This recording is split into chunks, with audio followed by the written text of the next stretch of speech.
was a very intense experience. The producer that we had over there, he's a freelance journalist called Radu Chornachuk, great guy. He had made some introductions on our behalf and had started to develop a relationship with the people who live down in the sewers. But when you go down there yourself for the first time, you literally climb down this rickety ladder, you get on your hands and knees, and you start to crawl through the darkness, and you don't really know what to expect. You're not prepared for it. And it's the smell and the sounds and the generator, and then you walk out into this first section of the room called the office. Your eyes adjust to the lighting and you see a really quite hellish sort of scenario. And as you go deeper into the tunnels, the chambers get smaller and smaller and hotter, and they fill up with the fumes of this Auralac. And that has an effect, to be honest with you. I mean, let's just say some of the final pieces to camera that we filmed were unusable.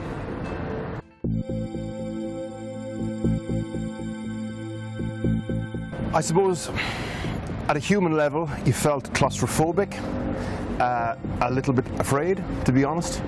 But after a few minutes you realised you're sort of in these people's homes, and you saw these sort of flashes of familial affection and warmth amongst these drug addicts, which was quite moving in a strange way. But ultimately it was a desperately, desperately sad place to be.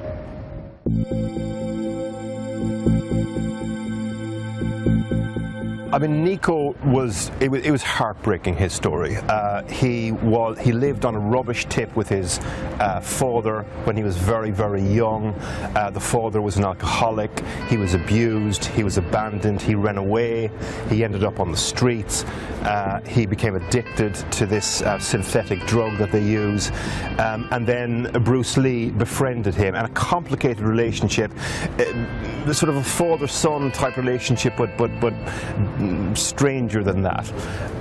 And he, of course, had become addicted to this Auralac, this silver metallic paint that he was sniffing a lot, you know. Especially when they came up above ground, they were obviously more nervous above ground on the surface, and they were pumping hard on this black bag full of metallic paint. But I mean, the poor kid, he looked 12, but he was in fact 17, so sort of stunted was his development by the drug taking.